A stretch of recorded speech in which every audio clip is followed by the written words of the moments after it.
Britain is apparently considering sending 1,000 troops to Libya to boost forces fighting Islamic State. The UK's Times newspaper reports that American and British military, diplomatic and special forces teams are making frequent trips to Libya. The countries are trying to persuade the Libyan government to accept the troops, although it's raising fears that more violence could erupt in the region.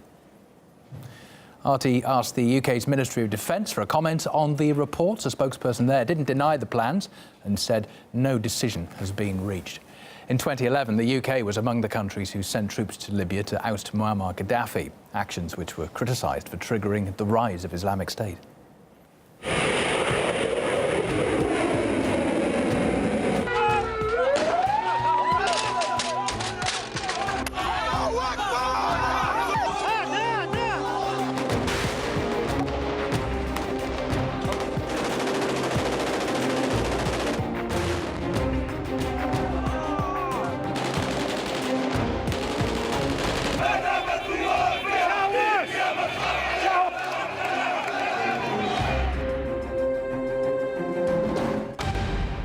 Former British Defence Secretary has also hinted that the consequences were known from the start.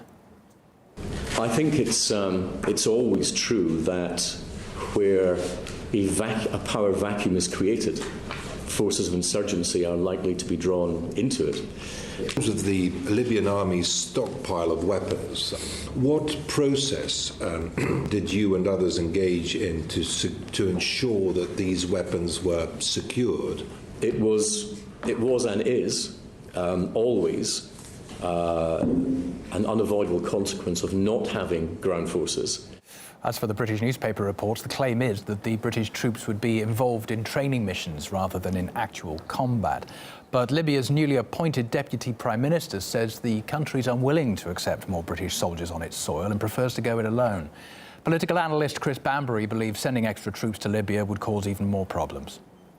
The reason for this new talk of military intervention in Washington and London and indeed Paris is because they are scared of IS gaining more control in Libya, particularly on the coast.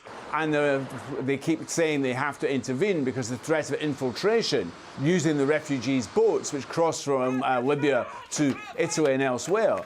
However, further military intervention is likely to cause even more refugees. Secondly, the presence of Western forces on the ground in Libya will act as obvious targets for Islamic State. But of course, the real problem is the same problem as it was when they originally intervened, is there's no plan to bring about a stable administration in Libya itself. We intervene in a situation where there are two governments, and clearly if we back one government, the other government is going to see us as an enemy. The logic of this is beyond me.